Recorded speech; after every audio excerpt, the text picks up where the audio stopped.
हरे कृष्णा। सनातन धर्म में गुरु को ईश्वर के समान माना गया है।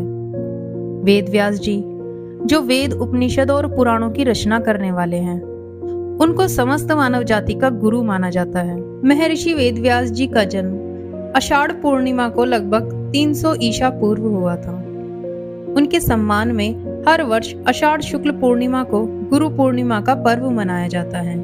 ऐसी मान्यताएं हैं कि इस दिन व्यास जी ने ऋषि मुनियों को सर्वप्रथम श्रीमद् भगवतम पुराण का ज्ञान दिया था। इसीलिए इस दिन को व्यास पूर्णिमा के नाम से भी जाना जाता है। शास्त्रों के अनुसार हस्तिनापुर में गंगभट्ट नाम का एक मल्हार रहता था।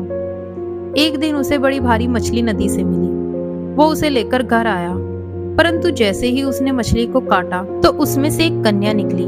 मल्हार की कोई संतान नहीं थी, इसलिए गंगभट्ट ने उसका अपनी बेटी की तरह पालन पोषण किया और उसका नाम सत्यवती रखा।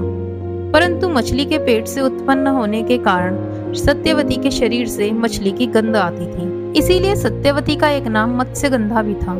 एक दिन सत्यवती नाव पर थी, तभी वहां ऋषि पराशर आए और सत्यवती से नदी पार कराने के लिए कहा।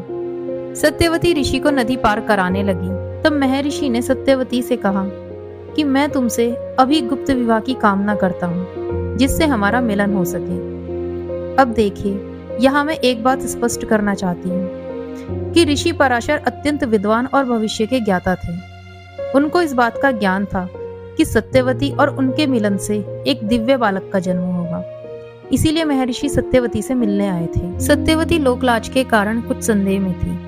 तब महर्षि ने कहा कि हे सत्यवती, तुम्हारी आने वाली संतान बहुत ही तेजस्वी और ज्ञानी होगी। तुम संतान उत्पन्न होने के पश्चात भी कुंवारी कन्या ही रहोगी। तुम्हारे पास से मछली की दुर्गंध नहीं, अपितु कस्तूरी की खुशबू आएगी। सत्यवती ने महर्षि को अपनी स्वीकृति दी और कुछ समय पश्चात देवी सत्यवती की संतान महर्षि वेदव्यास का जन्म हुआ। सत्यवती ने वेदव्यास जी के बचपन का नाम कृष्ण द्वैपायन रखा।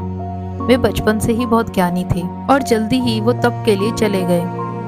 उन्होंने हिमालय की गुफाओं और बद्री वन में कठोर तप किया।